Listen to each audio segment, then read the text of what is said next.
I'm Aisha Kevin. I'm usually going to Sampast AFT Church, Prosevakam in Chennai.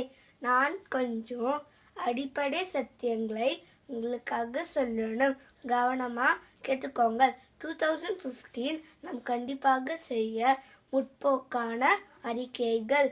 Number 1, என் வாழ்க்கையில் எல்லாவற்றின் மீதும் இயேசு ஆண்டவராய் இருக்கிறார். நம்பர் 2, கர்த்தர்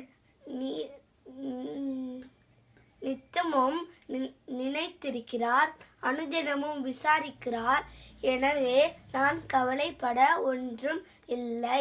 நம்பர் 3, கர்த்தர் மேய்ப்பராய் இருக்கிறபடினால் நான் ஒன்றைக்கும் ஒருபோதும் குறைபட மாட்டேன். நம்பர் 4, இயேசு என் பரிகாரியாக இருக்கிறார். அவர் என்னுடைய பாவங்கள், சாபங்கள், பாடுகள், துக்கங்கள், வியாதிகள், வேதனைகள் யாவையும் சுமத்து தீர்த்தபடினால் அவற்றை இனி நான் சுமக்க தேவையில்லை. நம்பர் 5, நான் முற்றும் ஜெயம் கொள்ளுகிறவனாய் இருக்கிறேன்.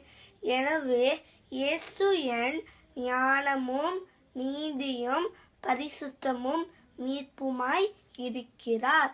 நம்ம டெய்லி எந்திரிச்சு சொல்லிட்டு போகணும். ஸ்கூலுக்கு ஆஃபீஸோ இது சொல்லிட்டு தான் போகணும். இது சொல்லாமல் எங்கேயும் போகக்கூடாது. எனவே உங்களோட வாழ்க்கை மாறணும்னா உங்களோட வார்த்தைகள் மாறணும். தேங்க்யூ.